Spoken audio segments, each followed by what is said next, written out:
Inflation. Inflation हम लोग साधारणतः इसको क्या कहते हैं, साधारणतः इसको हम लोग करते हैं महंगाई दर से कोट करते हैं। इन्फ्लेशन का मतलब क्या होगा, महंगाई दर। चलिए इसका सिंपल सी बात क्या हो गई, ये क्या हो गया, जो जनरल कंसेप्ट है वो क्या है, इन्फ्लेशन का मतलब है प्राइस हाइक।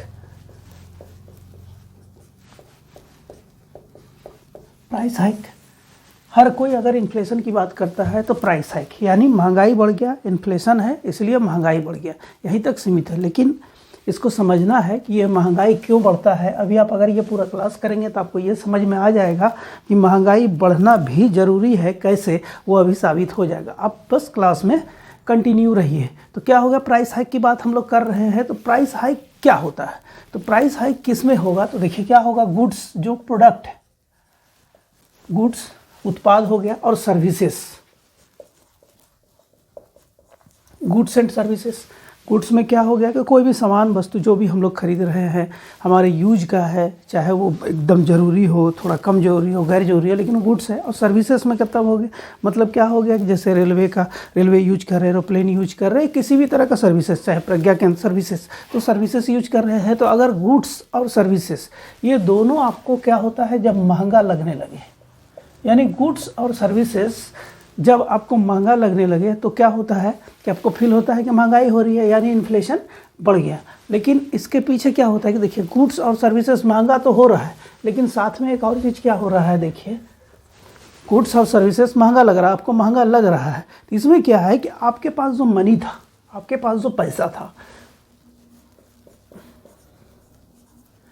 मनी या करेंसी, आपके पास जो मनी या करेंसी है उसका क्या हुआ कि गुड्स और सर्विस महंगा इसीलिए लग रहा है कि इसका वैल्यू भी तो कम हो गया है। यानी पहले आप अगर 5 रुपये का चाय पीते थे, आज के डेट में आपको क्या अगर 10 रुपये का चाय पीना पड़ रहा है, तो इसका मतलब है चाय महंगी तो हुई है, लेकिन आपका करेंसी का वैल्यू भी तो कम हो गया। जो पहले 5 रुपये में संभव था अब नहीं हो रहा है, इसका मतलब है कि करेंसी मेरा 5 रुपये की जगह 10 रुपया लग रहा है, इसका वैल्यू कम हुआ, और इसका गुड्स और सर्विसेज का जो डिमांड ज़्यादा, या फिर कारण अभी समझा देंगे, तो गुड्स और सर्विसेज आपको महंगा पड़ने लगा। यही सिंपल थ्योरी है, इससे पता चलता है इन्फ्लेशन। हम लोग इन्फ्लेशन को जनरली क्या करते हैं, सीधे सीधे महंगाई, महंगाई या फिर इसी को महंगाई दर के नाम से भी, महंगाई दर एक्चुअली है क्या है, तो है ये सिंपल सी बात है, प्राइस हाइक। ये क्या है, तो इन्फ्लेशन का सीधा संबंध किससे हो गया, प्राइस हाइक से हो गया। इन्फ्लेशन का मतलब हो गया प्राइस हाइक। अभी जैसे जैसे हम लोग आगे बढ़ेंगे वो आपका क्लियर होता जाएगा कि इन्फ्लेशन का कारण क्या होता है वो समझेंगे। एक्चुअली इन्फ्लेशन है क्या, ये टर्म क्या है इन्फ्लेशन, वो भी क्लियर करेंगे। मैं ये बता दूं कि इस क्लास में आप इन्फ्लेशन को इस तरह समझ लेंगे कि इसके बाद आपको, चाहे आप सिविल सेवा की तैयारी कर रहे हो या किसी जनरल कंपटीशन की तैयारी कर रहे हो, यानी यूपीएससी हो, जेपीएससी हो, जेएसएससी हो, या फिर कोई भी किसी भी तरह का एग्जाम अटेम्प्ट ले रहा है, अगर इन्फ्लेशन से रिलेटेड क्वेश्चन आपसे गलती हो गई तो मैं मान ही नहीं सकता। इसीलिए कि आपको हम ऐसा कॉन्सेप्ट अभी दे देंगे इस क्लास में कि आप किसी भी शर्त में किसी भी तरह का क्वेश्चन को अगर अटेम्प्ट करेंगे, अगर आप समझ गए हैं तो निश्चित रूप से वो अटेम्प्ट जो होगा वो सही होगा। चलिए अब आगे बढ़ते हैं। इन्फ्लेशन को समझने के लिए इसमें कुछ टर्म आता है, चलिए उस टर्म को अब हम लोग जिक्र करते हैं। तो सबसे पहले एक जो मैंने लाइन ड्रॉ किया है, ये जो लाइन है, इस लाइन को हम लोग बोलते हैं general price level. General price level, ठीक है। हम लोग आईपीएल जैसा इसका यूज करेंगे, क्या बोलेंगे इसको, जीपीएल, ठीक है। यहाँ कोई कन्फ्यूजन नहीं है, अभी बिल्कुल ही बेहद ही आसानी से आपको सब कुछ ये समझ में आ जाएगा। मैंने कहा था क्या है ये, जनरल प्राइस लेवल,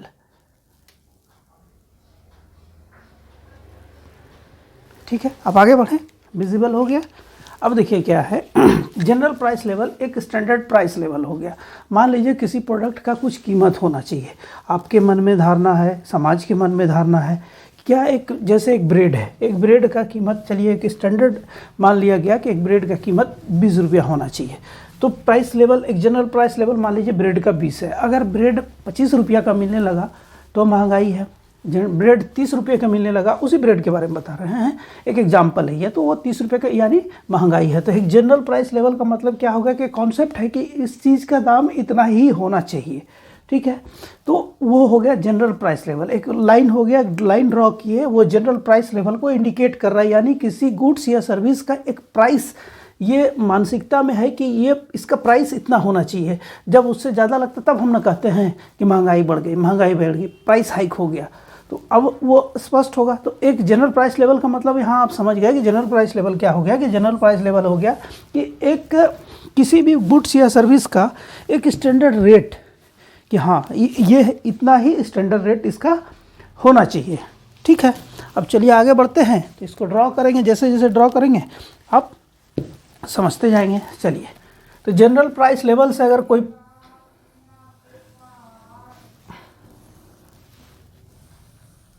ठीक है, जनरल प्राइस लेवल है और उसमें देखिए वृद्धि हो रही है। जैसे मैंने ब्रेड के बारे में कहा कि कोई ब्रेड अगर 20 रुपये का एक कॉन्सेप्ट है, जनरल प्राइस लेवल है कि हाँ 20 रुपये का होना चाहिए, लेकिन ये धीरे धीरे क्या होगा कि इसका प्राइस बढ़ने लगा। इसका मतलब है कि जनरल प्राइस लेवल से अगर कोई गुड्स या सर्विस आपको महंगा लगता है तो इसका मतलब क्या होगा, यहीं पे वो टर्म आता है, वो टर्म है इन्फ्लेशन। चलिए लिख देते हैं इन्फ्लेशन। समझ में आ गया। इन्फ्लेशन क्या हो गया कि जनरल प्राइस लेवल से अगर कोई गुड्स या प्रोडक्ट अगर आपको महंगा लगता है तो वो इन्फ्लेशन है। अब क्या है कि आपको ये भी बताएंगे कि इन्फ्लेशन कंट्रोल कैसे होता है, सारा कुछ आएगा, सब सारा टर्म आएगा अभी आपके पास, सारा आप एकदम बिल्कुल आप कॉन्सेप्ट क्लियर होकर जाएंगे इसको देखने के बाद। अब क्या हुआ, चाहे किसी भी तरह से क्या हुआ कि प्रोडक्ट, जो भी प्रोडक्ट आपको महंगा लग रहा था, धीरे धीरे उसके रेट में कमी आ रही है। ठीक है, क्या हुआ कि उसका रेट में धीरे धीरे कमी आने लगी। जब कमी आने लगी तो रेट को, जो चीज़ 20 रुपये की जगह 25 में मिलने लगा था, धीरे धीरे फिर वो 24 में हुआ, 23 में हुआ, फिर क्या हुआ कि अपने उसी जगह पे पहुंच गया, यानी 20 रुपये का ही मिलने लगा। अब जैसे एग्जांपल लीजिए प्याज का, अगर प्याज का भी क्या होता है 100 रुपया भी पहुंच जाता है, आलू का भी क्या होता है कि 50 रुपये पहुंच जाता है। लेकिन एक कॉन्सेप्ट एक क्या होता है कि एक जनरल प्राइस होता है उसका, कि वो जनरली 25 से 20 के बीच में प्याज आकर ठहर जाता है, आलू 15 के बीच में आसपास में आकर ठहर जाता है। तो एक तरह से मैंने ऑनियन और पोटैटो का एग्जांपल दिया आपको कि क्या होगा कि प्राइस बढ़ा, फिर कंट्रोल हुआ धीरे धीरे, उसका सारा कुछ बताएंगे कंट्रोल कैसे होता है। तो क्या हुआ कि प्राइस फिर क्या होगा कि कमी आई, फिर वो जनरल प्राइस लेवल की ओर धीरे धीरे जाने लगा।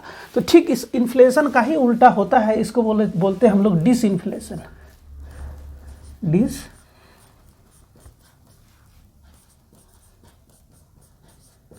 ये क्या हो गया, डिसइन्फ्लेशन। अभी एक बार और हम इसको ये करेंगे, ये इस तरह का इन्फॉर्मेशन आपको शेयर कर रहे हैं। आप अगर मेंस अटेम्प्ट कर रहे होंगे कहीं और इस चीज़ को ड्रॉ करके लिख देंगे तो आप समझ जाइए कि आपका स्कोरिंग कितना अच्छा होगा। और आप दूसरे जगह से भी कंपेयर कर सकते हैं, दूसरे जगह दूसरे किसी भी क्लास में, इन्फ्लेशन के क्लास को आप जाकर कंपेयर कीजिए, आपको समझ में आएगी बातें। चलिए, तो क्या हो गया कि एक यहाँ आ गया कि फिर से वही जगह आ गया। मान लीजिए कोई हम लोग रेट लेकर चल रहे थे, उसी जगह पे फिर पहुँच गया, धीरे धीरे क्या हो गया कि कमी आने लगी। तो अब जो कमी आई, इसी को देख कमी आई, तो इसको क्या हम लोग बोल रहे हैं, इसको बोल रहे हैं हम लोग डिसइन्फ्लेशन। अब डिसइन्फ्लेशन देखिए एक ऐसा जगह पहुंच गया जहां से वो सीधे नीचे चला जा रहा है। यानी क्या हुआ कि कोई प्रोडक्ट है, मान लीजिए ब्रेड का ही एग्जांपल मैंने दिया था, तो 20 रुपये में अगर कोई ब्रेड मिल रहा था, अब वो ब्रेड क्या हुआ कि 15 रुपये में आ गया उसका रेट। तो ब्रेड का रेट 15 रुपये आपको तो अच्छा लगने लगा, लेकिन ब्रेड कंपनी जो ब्रेड बना रही है, उस ब्रेड को बनाने में जितना खर्च आ रहा है, शायद वो खर्च उसका ना उठ रहा हो। इसीलिए क्या होगा, धीरे धीरे ब्रेड की कंपनियां बंद हो जाएगा और फिर ब्रेड मिलना ही बंद हो जाएगा। मैंने पहले कहा था कि इन्फ्लेशन क्यों जरूरी है, वो मैं एकदम अंत में क्लियर कर दूंगा आपको। तो क्या हुआ कि देखिए धीरे धीरे कमी आ रही है। तो एक पॉइंट ऐसा आया जहां से वो नीचे गया। ठीक है, इस पॉइंट को हम लोग कहते हैं ब्रेक इवन पॉइंट। ब्रेक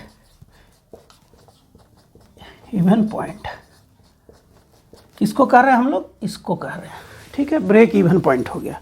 अब क्या हुआ कि अब इतनी कमी आ गई रेट में, अब नीचे जा रही है कि अब कोई कंपनी जो प्रोडक्ट या सर्विस दे रही है, वो चाह रही कि नहीं अब ऐसा हम प्रोडक्ट या सर्विस, अब प्रोडक्ट क्यों बेचे या ऐसा सर्विस क्यों दे जिससे कि हमको कंपनी ही चलाना मुश्किल हो जाए, वो प्रोडक्ट या सर्विस आपको मिलना बंद हो जाएगा। तो जनरल प्राइस लेवल से अगर बहुत नीचे चला जाता है, तब फिर सरकार के लिए भी चिंता की बात हो जाती है, क्योंकि आपको ये लगने लगता है कि चीज़ें सस्ती हो गई, लेकिन वो चीज़ें आएंगी कैसे, गुड्स जो है वो अवेलेबल कैसे होगा। ठीक है, ये भी तो एक बहुत बड़ा बात है। तो ये अवेलेबल होने के लिए मान लीजिए कि आलू का ही कीमत को ले लीजिए। आलू का एक स्टैंडर्ड कीमत मैंने कहा कि 10 से 15 रुपये होना चाहिए। अगर आलू 5 रुपये किलो मार्केट में बिकना शुरू हो जाए और वो होलसेल में 2 रुपया बिकता हो तो किसान को कितना मिलेगा? तो क्या किसान कभी आलू उपजाएगा? नहीं उपजाएगा। तो क्या धीरे धीरे ऐसा नहीं होगा कि आपको आलू मिलना बंद हो जाएगा, हम लोगों को मिलना बंद हो जाएगा? तो यानी एक प्राइस लेवल होना बहुत जरूरी है, उससे नीचे चले जाने से प्रोडक्ट या सर्विस मिलना मुश्किल हो जाता है। चलिए अब क्या होता है, ऐसी स्थिति में सरकार क्या कर, सरकार प्रयास करती है कि नहीं, किसी भी प्रोडक्ट या सर्विस का प्राइस इतना नीचे नहीं चला जाना चाहिए कि फिर वो प्रोडक्ट या सर्विस आपको मिलना ही बंद हो जाए। इसीलिए सरकार धीरे धीरे कोशिश करती है कि नहीं, इसको रिकवर कराना जरूरी है। ठीक है, इसका रिकवरी जरूरी है, सरकार प्रयास करती है। तो इसी प्रयास में क्या होता है कि फिर धीरे धीरे क्या होता है कि जनरल प्राइस लेवल की ओर जाने लगता है प्रोडक्ट या सर्विस का प्राइस। अब इससे क्या होता है कि मार्केट में वो गुड्स या सर्विस जो है वो अवेलेबल रहता है। तो अवेलेबल होने के लिए ये जरूरी है कि जनरल प्राइस लेवल से बहुत नीचे नहीं होना चाहिए। इसीलिए हम लोग एक टर्म यूज करते हैं, जब जनरल प्राइस लेवल, सरकार है यहाँ क्या है, देखिए ये कोशिश जो हो रही है ना, ये कोशिश कौन कर रही है? गवर्नमेंट कर रही है, बाय गवर्नमेंट। सरकार कोशिश करिए कि किसी प्रोडक्ट या सर्विस का जो लागत है उसको तैयार करने में, प्रोडक्ट को बनाने में जो लागत है उससे नीचे नहीं चला जाना चाहिए, ताकि वो प्रोडक्ट या सर्विस हमको मिलना ही बंद हो जाए। इसलिए सरकार क्या करती है, बहुत तरह का प्रयास करती है, अभी बताएंगे सारा कुछ, जिससे कि प्राइस जनरल प्राइस लेवल से थोड़ा सा ऊपर ही रहे, ताकि एक इंटरेस्ट बना रहे किसका, तो गुड्स और सर्विस जो प्रोवाइड करा रही है, जो गुड्स उत्पादन हो रहा है और सर्विस जो प्रोवाइड करा रही है, उसका क्या है कि उसको एक एम्पल अमाउंट मिलना चाहिए, जिसके लिए वो तैयार कर रहा है उस चीज़ को, तभी हम लोग को मिल रहा है। तो प्रयास सरकार करती है कि नहीं, वो बंद नहीं हो, प्रोडक्शन बंद नहीं होना चाहिए, सर्विसेज बंद नहीं होनी चाहिए।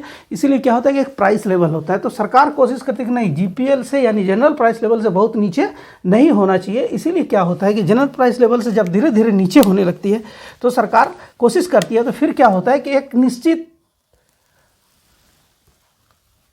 देखिए फिर क्या होता है कि एक निश्चित प्राइस बना रहता है किसी गुड्स या प्रोडक्ट का। मैंने पहले भी एग्जांपल दिया, एग्जांपल से आपको समझाया था कि जैसे क्या हो गया कि आलू का ही लीजिए या ऑनियन का ही लीजिए, एक स्टैंडर्ड प्राइस होना चाहिए उसका। ऐसा नहीं है कि ऑनियन 10 रुपये किलो मिलने लगे तो फिर उत्पादन नहीं आएगा, तो आपको ऑनियन आने वाले समय मिलेगा ही नहीं। पोटैटो के साथ भी मैंने वही कहा था। इसलिए सरकार इस एक स्टैंडर्ड को मान के चलती है। ये स्टैंडर्ड क्या है वो भी मैं अभी बता दूंगा तुरंत। तो सबसे पहले यहाँ देखिए, मैं जो बताना चाह रहा हूँ ये बहुत ही इंपॉर्टेंट हो जा रहा है कि यहाँ क्या हुआ कि देखिए, पहले था कि इन्फ्लेशन आया। इन्फ्लेशन क्यों आया अभी समझ में आएगा, इन्फ्लेशन का हम सब कुछ बताएंगे इसको अभी।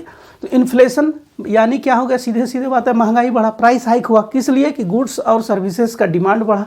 अब क्या क्या हुआ वो कंडीशन सब समझा देंगे। तो आपको जब महंगा लगने लगा, चीज़ें जब महंगी लगी तो क्या हुआ, इन्फ्लेशन हुआ। लेकिन अब यहाँ सरकार एक प्राइस लेवल मेंटेन करना चाहती है, इसलिए सरकार ऐसा कोशिश की, तो चीज़ें थोड़ी महंगी रही, यानी थोड़ा सा इन्फ्लेशन हमेशा। देखिए ये जो है इन्फ्लेशन, ये जो इन्फ्लेशन है, थोड़ा सा इन्फ्लेशन हमेशा बना रहना चाहिए। किसी भी देश की इकोनॉमी में इन्फ्लेशन का बहुत बड़ा रोल होता है। अगर नहीं हो तो उसको क्या होता है कि उस देश की इकोनॉमी को जानते हैं स्थिर इकोनॉमी माना जाता है। फिर वहाँ क्या होता है, इन्वेस्टमेंट रुक जाता है। और इन्वेस्टमेंट रुकने का मतलब क्या हो गया कि देश की जो आर्थिक स्थिति है उसमें स्थिरता आ गई। बहुत ऐसे देश आप जानते हैं विश्व वर्ल्ड का, अभी जैसे चाइना वर्ल्ड का दूसरा आर्थिक दृष्टिकोण से मजबूत देश है, लेकिन उसकी जो इन्फ्लेशन रेट है वो 2 से नीचे आ गया। अब 2 से नीचे आने के कारण क्या हुआ कि जो विश्व में, मान लीजिए चाइना में कम से कम 100 देश के लोग अगर इन्वेस्ट करना चाह रहे हैं, वहाँ प्लांट लगाना चाह रहे हैं, वहाँ बिजनेस करना चाह रहे हैं, चाइना से ट्रेड करेंगे, वो देख रहे हैं कि वहाँ की इकोनॉमी काफ़ी स्थिर हो गई है। तो ऐसी स्थिति में जब इकोनॉमी स्थिर हो गई, वहाँ ग्रोथ की संभावना कम है, तो वो इन्वेस्ट नहीं करेंगे। तो चाइना अभी इस दौर से गुजर रहा है कि उसका इन्फ्लेशन 2 से कम, 1.5 से 2% के बीच है। तो कम होने के कारण वहाँ लोगों को गुड्स और सर्विस तो ठीक लग रहा है, लेकिन अगर देश को जो बूम करना चाहिए, वो विश्व की दूसरी सबसे बड़ी इकोनॉमी है, लेकिन वहाँ क्या है, अब इन्वेस्टमेंट काफ़ी, और इसी का फ़ायदा अभी भारत को मिल रहा है। वो भी बताएंगे कि भारत को कैसे फ़ायदा मिल रहा है, सब कुछ एकदम कंपैरिजन के साथ बताएंगे। यहाँ क्या हो गया, देखिए यही हम बताना चाह रहे हैं कि यहाँ क्या हुआ, एक प्राइस लेवल मेंटेन रहा कि हाँ ये स्टैंडर्ड प्राइस है, this price should be continue, इतना होना ही चाहिए, ये रिमेन होना चाहिए। इसीलिए जब सरकार, देखिए एक ये था कि गुड्स और सर्विस का का डिमांड बढ़ गया या फिर आपके मनी या करेंसी का वैल्यू कम हुआ तो आपको इन्फ्लेशन, महंगाई लगने लगा। लेकिन यहाँ सरकार गुड्स और सर्विस के अवेलेबिलिटी के लिए क्या क्या प्रयास किया, और इसी प्रयास के कारण क्या हुआ कि फिर आपको थोड़ा सा एक स्टैंडर्ड महंगाई यानी स्टैंडर्ड इन्फ्लेशन हमेशा आपको दिखाई देता है मार्केट में। तो ये स्टैंडर्ड इन्फ्लेशन क्या है, तो इसी को कहते हैं रिफ्लेशन। रिफ्लेशन, यहाँ रिफ्लेशन का मतलब क्या होगा कि सरकार द्वारा एक स्टैंडर्ड इन्फ्लेशन को मेंटेन करना, क्योंकि देश की इकोनॉमी चलाना जरूरी है, इसलिए जो सरकार कोशिश किया उससे एक स्टैंडर्ड इन्फ्लेशन रेट जो बना रहा उसको क्या कहा जाता है, रिफ्लेशन कहा जाता है। ठीक है, यहाँ कोई कन्फ्यूजन, यहाँ जो टर्म आया आपको टर्म से ही कन्फ्यूजन नहीं होना चाहिए। तो टर्म क्या क्या मिल गया, एक रिफ्लेशन मिला, सबसे पहले एक इन्फ्लेशन मिला, फिर मिला डिसइन्फ्लेशन मिला ना, और फिर मिला रिफ्लेशन। लेकिन आप लोग कमेंट कर सकते हैं कि यहाँ कुछ मिसिंग है, और मिसिंग क्या है मैं बता दे रहा हूँ, अगर जानते हैं तो बहुत अच्छी बात है। यहाँ देखिए क्या हुआ कि जब डिसइन्फ्लेशन होने लगा, यहाँ भी सरकार कोशिश करती है इन्फ्लेशन को कंट्रोल करने का। जब सरकार इन्फ्लेशन को कंट्रोल करने का कोशिश कर रही है और इस दौरान वो गुड्स या सर्विस जनरल प्राइस लेवल के ब्रेक इवन पॉइंट से भी नीचे चला गया, यानी अब वो गुड्स या सर्विस हमको मिलना कोई जरूरी नहीं है कि मिलेगा, कल के डेट में उसका प्रोडक्शन बंद भी हो जाता है, वो सर्विसेज बंद भी हो सकती है, होता है ना, बहुत सारा सर्विसेज बंद हो जाती है, बहुत सारा एयरवेज है जो बंद हो गई। क्यों हो गई, क्योंकि वो कट थ्रू कंपटीशन या फिर उसका जो कॉस्ट लग रहा था, उसका कॉस्ट जो था उसका कॉस्ट पुश बढ़ गया, अभी आएगा डिमांड पूल, कॉस्ट पुश, सारा कुछ आएगा। तो क्या हुआ कि वो मेंटेन नहीं कर पाई और कंपनी धीरे धीरे घाटे में चलेगी, और फिर बहुत सारा एयरलाइंस बंद हो गया, जैसे सहारा एयरलाइंस, ठीक है, किंगफिशर एयरलाइंस, जेट एयरवेज, ये सब एग्जाम्पल है कि कैसे बंद हुई। उसका कारण क्या है, कारण यही है कि उसका जो कॉस्ट पुश था उसको वो मेंटेन नहीं कर पाया। चलिए इसमें देख लेते थे, यहाँ क्या है, मैंने कहा कि कुछ मिसिंग है कि ब्रेक इवन पॉइंट से भी जब नीचे चला जाए ना, तो यहाँ पे एक टर्म यूज होता है और उसको बोलते हैं डिफ्लेशन।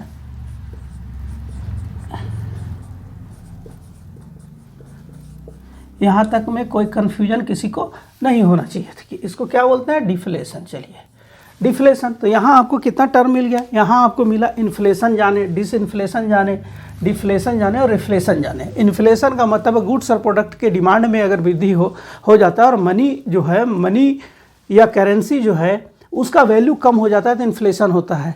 इन्फ्लेशन का ठीक उल्टा डिसइन्फ्लेशन में क्या है कि धीरे धीरे वो महंगाई जो बढ़ गई है वो धीरे धीरे अलग अलग प्रयासों के कारण, गवर्नमेंट के प्रयासों के कारण क्या होता है कि धीरे धीरे कमी आती है। लेकिन जब वो उसको डिसइन्फ्लेशन कहते हैं, लेकिन वो जब ब्रेक इवन पॉइंट यानी जनरल प्राइस लेवल से भी नीचे चला जाए, अब कंपनी के लिए सर्वाइव करना मुश्किल है, सर्विसेज देना मुश्किल है, गुड्स अवेलेबल कराना मुश्किल है, तो क्या होगा, उसको बोलते हैं डिफ्लेशन। डिफ्लेशन क्या है, खतरनाक स्थिति हो गया।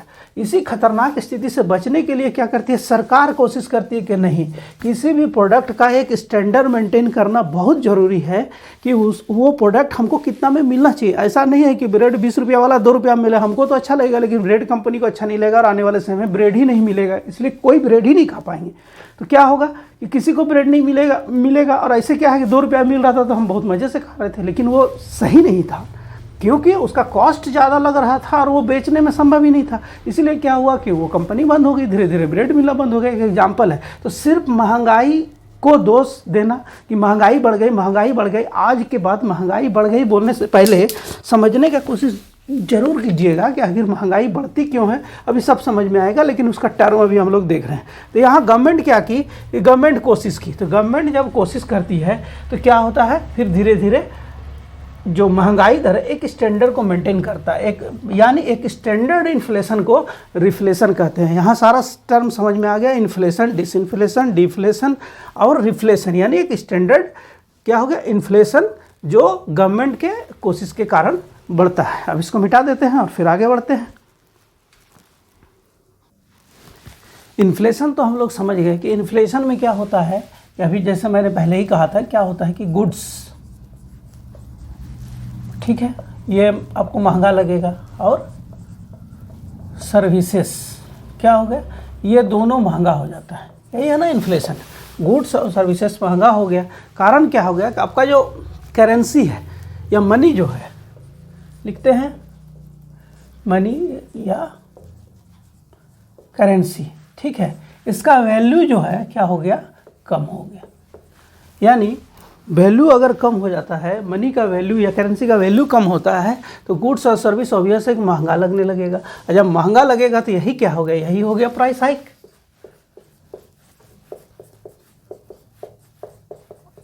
यही हो गया ना प्राइस हाइक। तो प्राइस हाइक क्या हो गया, प्राइस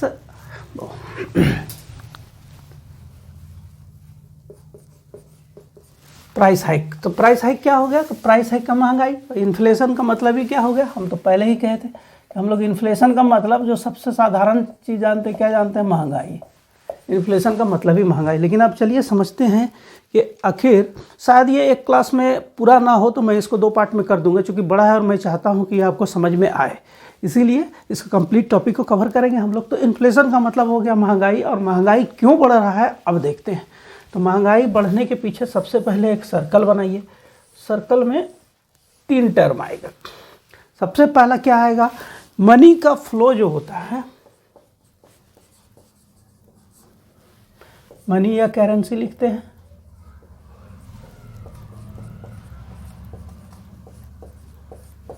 मनी का फ्लो, मनी या करेंसी का फ्लो बढ़ गया। अब कैसे हुआ इसको देखिए। मनी या करेंसी का फ्लो को एक एग्जांपल से समझिए। अब जैसे क्लास में 25 बच्चे हैं जो पढ़ाई कर रहे हैं। अब आपका हो गया एक ब्रेक। ब्रेक में क्या हुआ कि 25 बच्चे बाहर जाएंगे, समोसा खाएंगे या चाय पिएंगे। एक एग्जांपल लेते हैं, चाय ही पिएंगे। 25 बच्चे हैं, आप सभी के पास पैसा है, आप सभी बाहर चाय पीने के लिए निकले, ठीक है, अब सभी के पास पैसा है। अब क्या हुआ कि चाय वाले का एक ही दुकान है और चाय वाले के पास 15 चाय है। तो क्या 15 चाय 25 को मिलेगा? 25 स्टूडेंट जो बाहर गए चाय पीने के लिए, क्या उनको मिलेगा चाय? नहीं मिलेगा ना, क्योंकि चाय तो 15 है। अब क्या हुआ, चूंकि आप 25 के पास पैसा है, ठीक है, और पीने का इच्छा सबको है, तो क्या होगा, अब दुकानदार ये देखेगा कि मेरे पास 15 चाय है और 25 को चाय चाहिए, तो वो क्या बोलेगा, जो 10 रुपये का चाय था वो बोलेगा नहीं, हमको महंगाई, हम 10 रुपये में नहीं बेचेंगे, हम 20 रुपये में बेचेंगे। तो जो चाय मान लीजिए 10 रुपये में मिल सकता था, ठीक है, अब वो बोल रहा है कि नहीं हम 20 में बेचेंगे।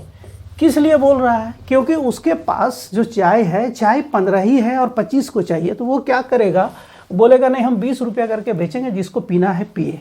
अब क्या हुआ, चूंकि आप सबके पास पैसा है, तो क्या आप ये वो चाय अचानक 10 के जगह 20 कर दिया तो आप उसका विरोध करेंगे? इसीलिए नहीं करेंगे, क्योंकि 15 को ही चाय मिलेगा।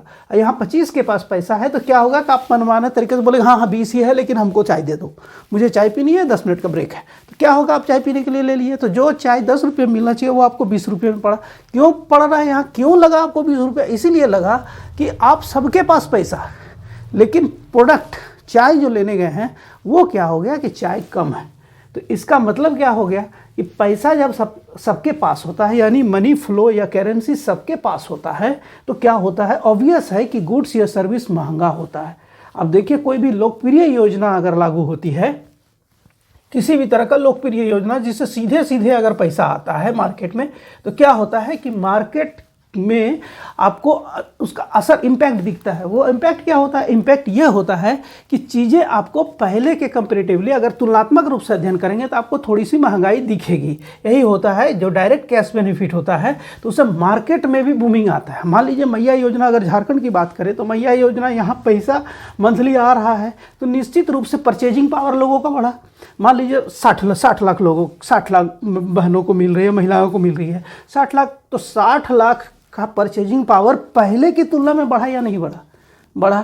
मनी फ्लो बढ़ा या नहीं बढ़ा? बढ़ा। तो अगर मनी फ्लो बढ़ा, परचेजिंग पावर बढ़ा, तो क्या गुड्स जो वो पहले ले रही थी योजना आने से पहले और आज ले रही है योजना आने से पहले, तो क्या वो उस रेट को लेकर सोच रही है ज़्यादा कि कल को अगर कोई 5 रुपये मिल रहा था आज 10 में मिल रहा है, चलो मिल तो रहा है प्रोडक्ट। तो इसमें क्या हुआ कि महंगाई का एक कारण ये भी तो हो गया कि लोगों के पास पैसा है, समाज में पैसा है, लोगों के पास पैसा है, देश में पैसा है। यानी देश से लेकर चलिए, अगर देश में पैसा है, मनी फ्लो लोगों के पास है, तो ऑब्वियस है कि वस्तु, गुड्स या प्रोडक्ट थोड़ा महंगा आपको लगेगा, थोड़ा महंगा लगेगा, वो लगता है। तो ये क्या हो गया, सीधे सीधे हो गया कि अगर देश की इकोनॉमी अच्छी है, मनी लोगों के पास है, करेंसी का फ्लो सब जगह है, तो क्या होगा कि इन्फ्लेशन रेट रहेगा। तो इन्फ्लेशन, हम लोग अभी बात किसके कर रहे हैं कि इन्फ्लेशन का कारण क्या होता है, महंगाई आखिर बढ़ती कैसे है।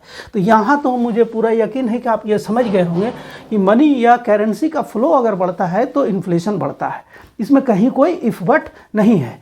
अगर नहीं समझे होंगे तो कमेंट कर दीजिए, अगर समझ गए होंगे तो भी कमेंट करके बताइए कहाँ सर समझ गए। ठीक है, तो मनी या करेंसी का फ्लो, चाहे हम इसको इस तरह समझिए, चाहे वो इंडिया की बात हो, अपना स्टेट ले लीजिए झारखंड हो, या अपना सिटी कोई भी, जिनका जो सिटी है, अगर मनी फ्लो बढ़ रहा है तो ऑब्वियस है कि वहाँ आपको गुड्स या प्रोडक्ट, गुड्स हो गया, गुड्स प्रोडक्ट हो गया, और सर्विस, ये दोनों महंगा लगे। एक छोटा सा एग्जांपल और देख लीजिए, क्या है कि पहले आप फ्लाइट का सर्विस जो था वो जो उसका रेट एक रीजनेबल रेट हुआ करता था। Reasonable rate in the sense कि लोगों को आकर्षित करने के लिए कट थ्रू कंपटीशन चलता था कि मान लीजिए यहाँ से दिल्ली का किराया 2000 हुआ करता था, आज के डेट में दिल्ली, यहाँ से दिल्ली का किराया मिनिमम 4 या 5000 हो गया है। तो फ्लाइटें तो चल ही रही है और फ्लाइटें बढ़ ही रही है। ठीक है, एक एग्जांपल रांची से लिए, फ्लाइटें बढ़ ही रही है। इसका मतलब है कि जो 2000 का टिकट जब लोग ले रहे थे, आज 4 या 5000 का टिकट लेने में भी हिचकिचाहट नहीं है। किस लिए नहीं है? क्योंकि मनी फ्लो जो है लोगों के पास है, यानी मनी या करेंसी का फ्लो सोसाइटी में है, इसीलिए वो चल रही है। यानी वो सर्विस हमको इसीलिए मिल रहा है क्योंकि समाज में पैसा है। इसका मतलब क्या हो गया कि अगर समाज में पैसा है तो गुड्स या सर्विसेज आपको महंगी लगेगी। Concept clear?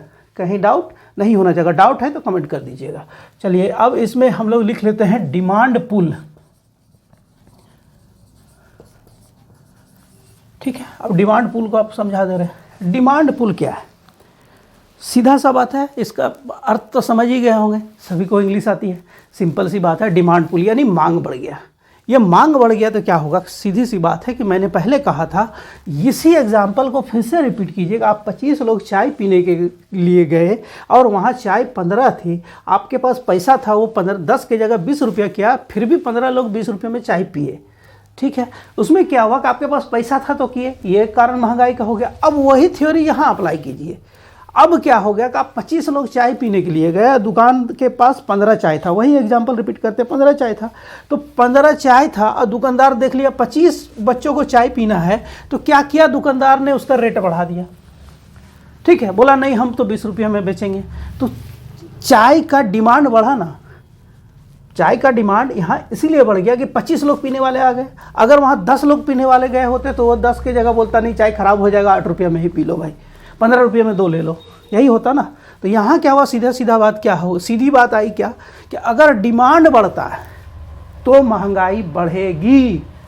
कॉन्सेप्ट एकदम दिमाग में रखिए, किसी भी गुड्स या सर्विस का डिमांड जब बढ़ेगा तो महंगाई बढ़ना ही बढ़ना है। हम आपको ऐसे समझा देंगे कि आपको बिल्कुल ही कन्फ्यूजन नहीं रहेगा। इसका मतलब क्या होगा कि किसी भी सीधे बात है, सबसे पहले यही लिखिए कि गुड्स या सर्विसेज, सर्विसेज सब कोई समझ गए हैं ना। सर्विसेज का मतलब जो सुविधा, आप जैसे प्रज्ञा केंद्र हो, एरोप्लेन हो, ट्रेन हो, या किसी भी तरह का यात्रा कर रहे हैं, कोई भी सर्विस, अगर आप बैंकिंग सर्विस, तो सर्विसेज अगर आपको महंगा लग रहा है, वस्तुएं महंगी लग रही है, तो इसका मतलब क्या हो गया कि गुड्स का, वस्तुओं का, प्रोडक्ट का और सर्विसेज का, इसका डिमांड अगर बढ़ गया तो आपको महंगाई लगेगा ना। तो इसको ऐसे लिख दे कि गुड्स और सर्विस का डिमांड बढ़ने से, डिमांड पुल, ठीक है, डिमांड पुल को समझा रहे हैं। तो गुड्स और सर्विस का डिमांड बढ़ गया तो क्या होगा? आपको महंगा लगा। फिर हम लोग आगे बढ़ते हैं, तो अब क्या हो गया कि देखिए, गुड्स है और सर्विस। अब इसको छोटा सा एग्जांपल से समझिए। गुड्स है, मैंने वही कहा था कि चाय उसके पास 15 है और पीने वाले 25 चले गए, तो ये गुड्स जो है क्या हुआ कि गुड्स का सप्लाई यहाँ क्या हो गया, मतलब चाय की सप्लाई क्या हो गई, इन कंपेरिजन टू 15 चाय, मतलब 15 चाय दुकानदार के पास है और 25 लोग पीने चले गए, तो गुड्स का सप्लाई कम हुआ, यानी वहाँ चाय का शॉर्टेज हुआ। चाय का शॉर्टेज हुआ तो उसका फ़ायदा क्या उठाया कि वो बोला चाय हम 20 रुपये में बेचेंगे। यानी अगर ये कम पड़ता है, गुड्स हो गया या प्रोडक्ट हो गया, ये जितना होना चाहिए उससे अगर कम है और मांगने वाले लोग या उसको खरीदने वाले लोग ज़्यादा हैं, तो ये महंगा होगा, हुआ। ठीक है, उसी तरह सर्विस में अप्लाई करता है, सर्विसेज में भी अप्लाई होता है। इसका मतलब क्या है, गुड्स या सर्विसेज जो है उसका सप्लाई अगर कम पड़ता है डिमांड से, यानी इसका क्या हो गया, सप्लाई सरप्लस जब भी होता है तो महंगाई कम होती है। सप्लाई यहाँ क्या हो गया कि सप्लाई यहाँ हो गया कम, और डिमांड क्या हो गया, ज़्यादा। ठीक है, यहाँ एकदम सिंपल सी बात है, सप्लाई कम और डिमांड ज़्यादा। तो गुड्स और सर्विसेज का सप्लाई कम और डिमांड अगर ज़्यादा हो जाता है तो महंगाई बढ़ती है, इन्फ्लेशन बढ़ता है। डिमांड पुल के अंदर हम बता रहे हैं, ये था पहला पॉइंट, ये हो गया दूसरा पॉइंट। हमने क्या कहा कि गुड्स और सर्विसेज का अगर सप्लाई कम होगा तो क्या होगा कि महंगाई बढ़ेगी। डिमांड पुल, अब डिमांड पुल में एक और टर्म आता है, इसको भी समझिए। देखिए समझाएंगे तो ऐसा कि आप सिविल सर्विसेज में भी अटेम्प्ट लेंगे और मेंस के लिए भी अटेम्प्ट लेंगे ना, तो आप पूरा का पूरा क्वेश्चन का आंसर डिटेल्स में लिख कर आ सकते हैं। अब क्या हुआ, देखिए गुड्स और सर्विसेज, इंडिया के केस में ये अभी अप्लाई हो रहा है। गुड्स और सर्विसेज क्या है कि गुड्स और सर्विसेज दोनों का सप्लाई भी ज़्यादा है, यानी सरप्लस सप्लाई है। ठीक है, दोनों का सप्लाई ज़्यादा है, इंक्रीज है, बढ़ा हुआ है। सरप्लस सप्लाई होने के बावजूद उसका डिमांड लगातार बना हुआ है, यानी डिमांड जो है वो रेगुलर बना हुआ है, डिमांड भी बढ़ रहा है। यानी गुड्स और सर्विसेज का, अब समझिए ये सीधा समझ, मैंने क्या कहा शुरू में कि ये इंडिया के लिए बहुत ही प्रॉपरली अप्लाई करता है। कारण क्या है, जहाँ जनसंख्या ज़्यादा है, जैसे भारत जैसे देश में जनसंख्या ज़्यादा है, तो यहाँ क्या है कि गुड्स और सर्विसेज भी बढ़ रही है, गुड्स की अवेलेबिलिटी भी बढ़ी है, इसके बावजूद उसका डिमांड लगातार बना हुआ है। अगर डिमांड लगातार नहीं बना होना तो क्या होता है कि प्रोडक्ट का रेट ऐसे ही कम हो जाता है। लेकिन डिमांड, चूंकि मैंने बताया था वो चाय वाला एग्जाम्पल हमेशा दिमाग में रखिए, एक एग्जाम्पल दिमाग में रखिए, पूरा का पूरा कॉन्सेप्ट क्लियर हो जाएगा। तो यहाँ क्या हुआ, गुड्स है, उसका डिमांड क्या हो गया, गुड्स है, सप्लाई भी ज़्यादा है लेकिन डिमांड लगातार बना हुआ है। वही एग्जांपल चाय वाला लीजिए कि आप 25 गए, वहाँ 15 ही चाय था, तो क्या हुआ कि वो रेट बढ़ा दिया। लेकिन अगर वो उसके पास 100 चाय है, अब वो जानता है कि 2 घंटे में मेरा 100 चाय बिक जाएगा, तो वो क्या प्रोडक्ट का रेट 10 रुपये की जगह 8 रुपये करेगा? आपको 15 में 2 चाय देगा? नहीं देगा, क्योंकि जान रहा है कि मेरा डिमांड है, हम इसको जो रेट फिक्स किए हैं इसमें बेच सकते हैं। इसलिए क्या है कि देखिए, डिमांड होने के कारण क्या होता है कि प्रोडक्ट आपको महंगा पड़ता है, या फिर प्रोडक्ट का जो कीमत बढ़ा हुआ नज़र आता है वो कम नहीं नज़र आएगा, कम नहीं होगा।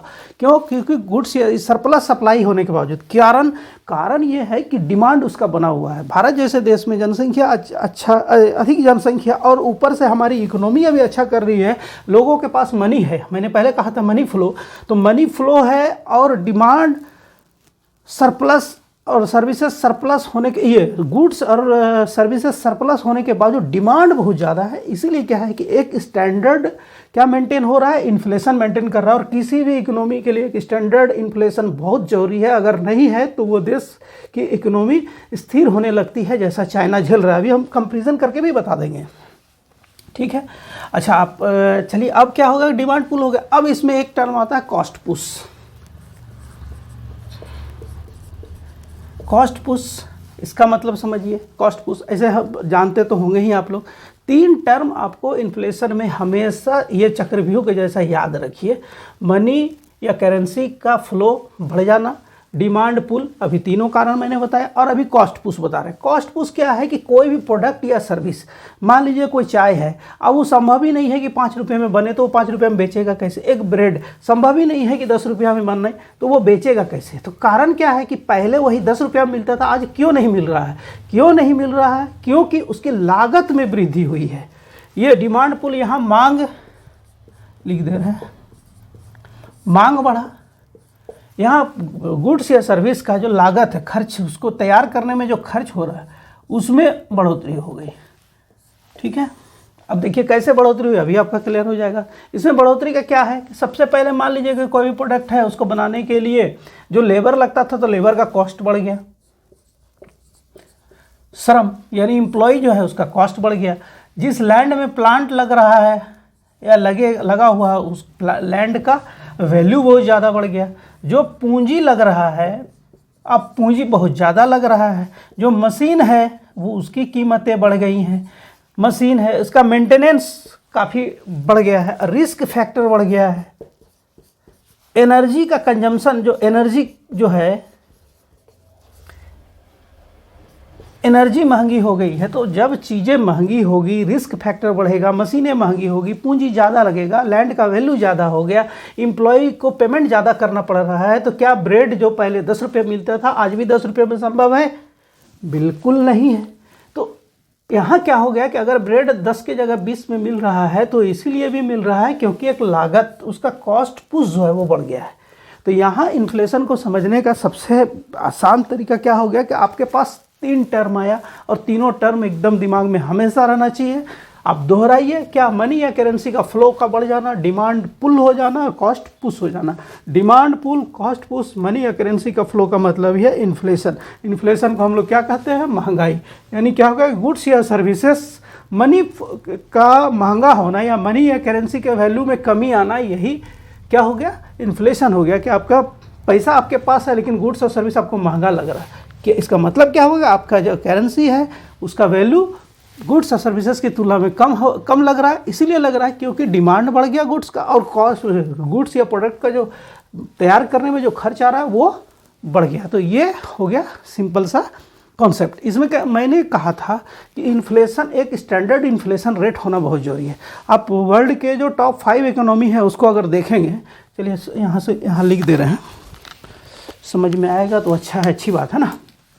USA, ठीक है, चाइना विजुअल तो है सबको, ठीक है, ये पहला, ये दूसरा, ये तीसरा, जर्मनी, ठीक है, यहाँ लिख देते हैं जापान और अपना इंडिया।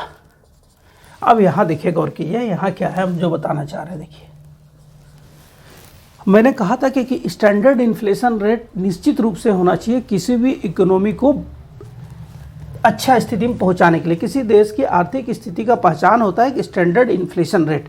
अब देखिए क्या है, 2.9% है USA का। मैंने चाइना का कहा था, पहले भी एग्जांपल कोट किया था, 1.5 से 2% के बीच वो चल रहा है। जर्मनी का जो है वो 2.6% है और जापान का जो है वो 2.9% है और इंडिया का जो है 4.5 से लेकर 5.22% तक है। ठीक है, यहाँ समझ गए। अब इसको समझिए, मैंने कहा था कि एक स्टैंडर्ड होना ही चाहिए इन्फ्लेशन का। स्टैंडर्ड इन्फ्लेशन माना जाता है 2.5% से ऊपर का। ठीक है, तो 2.5% यहाँ चाइना पे ही ध्यान देना है। मैंने पहले एग्जांपल दिया था कि चाइना का इन्फ्लेशन रेट इतना कम हो गया कि चाइना के लोगों को शायद वो गुड्स और सर्विसेज सस्ती लग रही हो, लेकिन विश्व के लोग ये इंटरेस्ट नहीं लेंगे कि आपके पास हम इन्वेस्ट करें। कारण उसको दिख रहा है कि ये इकोनॉमी स्थिर हो गई है। तो यहाँ आपको कारण, हम लोगों ने क्या देखा? कारण, इन्फ्लेशन का कारण। इन्फ्लेशन का कारण नंबर 1 क्या हो गया? कारण नंबर 3 हो गया। या कारण नंबर 1 हो गया डिमांड पुल, वस्तु का मांग का बढ़ना। कारण नंबर 2 हो गया लागत में वृद्धि। और कारण नंबर 3 हो गया कि पैसा और करेंसी का फ्लो बढ़ गया लेकिन उसका वैल्यू कम हो गया। चलिए इसको सेकेंड पार्ट में कंटिन्यू करते हैं।